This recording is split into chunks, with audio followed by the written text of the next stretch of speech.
அதாவது நான் மரியாதையா பேசினா கூட அதை தவறா எடுத்துக்கிறாங்கன்னா பாத்துக்கங்களேன். அதனால யார் என்ன சொன்னாலும் அறிஞர் அண்ணா அவர்கள் சொன்ன அந்த பஞ்சு தான், வாழ்க வசவாளர்கள் அப்படின்னு சொல்லிட்டு போயிட்டே இருக்க வேண்டியதுதான். நான் மதுரை மாநாட்டில் உங்க எல்லாரையும் நேர்ல சந்திக்க வரேன்னு சொல்லியிருந்தேன். அப்படி இன்னைக்கு உங்களுக்காக நம்மள மேலையும் கீழையும் ரொம்ப மோசமா ஆண்டுகிட்டு இருக்கிற பாசிச பாஜக அரசையும் பாய்சன் திமுக அரசையும் கேள்வி கேட்கறதுக்காக வந்திருக்கிறேன். இந்த பாஜக அரசு நம்மளை கொஞ்ச நெஞ்ச கொடுமையாங்க செய்து பீகார்ல 65 லட்சம் வாக்காளர்கள் ஓட்டர் லிஸ்ட்லயே காணோமா. இது என்ன பெரிய விஷயம்? இதை தாண்டி இன்னொரு விஷயம் இருக்கு.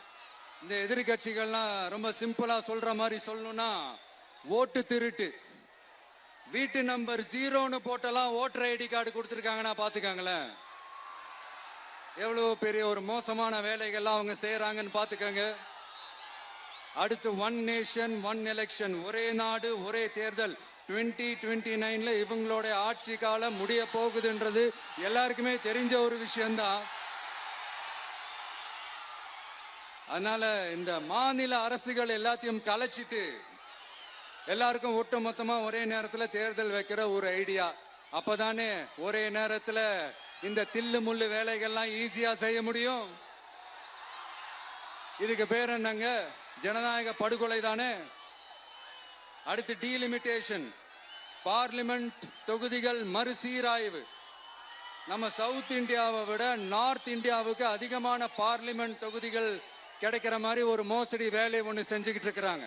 இதைத்தான் டிவிக்கு முதலையே எதிர்த்தோம், இப்பவும் எதிர்க்கிறோம், இனிமேலும் எதிர்ப்போம். அதனால இந்த SIR, one nation one election, delimitation இதெல்லாம் எதிர்கட்சிகளை அழிக்கிறதுக்காக ரொம்ப ரொம்ப முக்கியமா நம்ம சவுத் இந்தியாவோட அந்த பவரை குறைக்கிறதுக்காக செய்யப்படுற ஒரு மோசடி வேலைகள்.